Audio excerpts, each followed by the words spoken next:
Жан дүйнөсүндөгү сезимдерин сөз менен эмес, боёктор менен айтканга көнгөн адамдар булар сүрөтчүлөр. Бул инсандар катардагы адамдардан өзгөчөлөнүп, көргөн ар бир нерсесинен шедеврларды жарата алат. Алардын бири каарманыбыз Садык Мурзаханов. 4-5 классымдан эле, уже 3-4 классымдан эле мындай сүрөткө болгон кызыгуум ошол кезден эле жаралган да.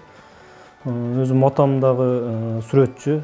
Эми бул сүрөткө эми кызыгуу негизи мен мындай бала кезимден эле мындай портретке көбүрөөк жакыныраак болдум да. Портрет мындай мен жан дүйнөмө кичине жакыныраак болду.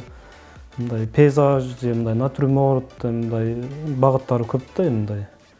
Ошолордун ичинен мага көбүнчө портретке көбүрөөк мындай жүрөгүм жакыныраак болду. Ошо портретти мындай изденип, ошону изучать этип, көп жыл ошонун үстүндө, портреттин үстүндө гана иштедим да.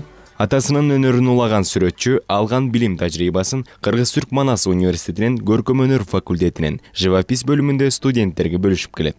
Портрет тарткан адам, анан пейзаж тарткан адам, ар бир сүрөтчүнүн өзүнүн эмелери болот да, светтери болот, өзүнүн түстөрү болот да, өзү мындай иштеген. Ошого мындай сүрөт тартып атканда бир 9 же 8 ар кимде ар кандай свет бар. Ошонун краскалар менен, анан кисти менен, кээ бирөөлөр кол менен иштеп эме кылат, мастик деп коет, мындай ошону менен иштеген эмелер болуп калат. Бул жак портрет, бул өзүмдүн чоң атам портрети. Бул жак биздин белгилүү сүрөтчү, киноактер Сүймөн Чокморовдун портрети. Муну баягы Кызыл Алмадагы эмесинен мындай кичине композиционный кылып иштеп эме кылдык.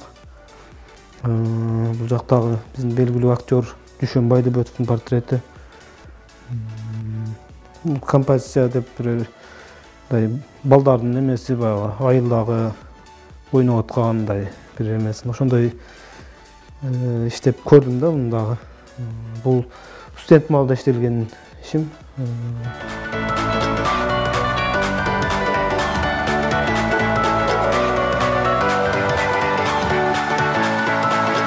Каарманыбыз кадимки боёктор менен гана сүрөт тартып чектелбестен, сүрөт тартуунун акварель түрү менен да алектенип, бир канча портреттерди тарткан.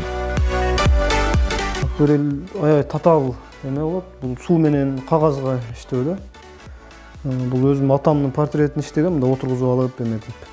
Абдан баягы кылдаттыкты талап кылат.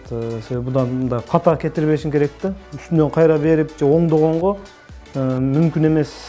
Өтө мындай бир аз эмерак болуп калат, кыйыныраак болуп калат. Эгер оңдойм десең дагычы.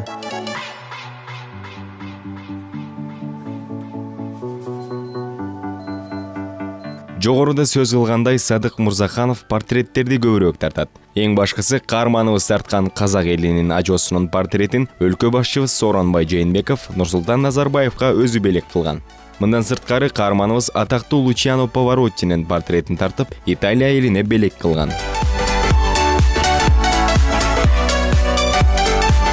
Барпым Атраимов, Алтынбек Сакиев, Таң Маанай программасы.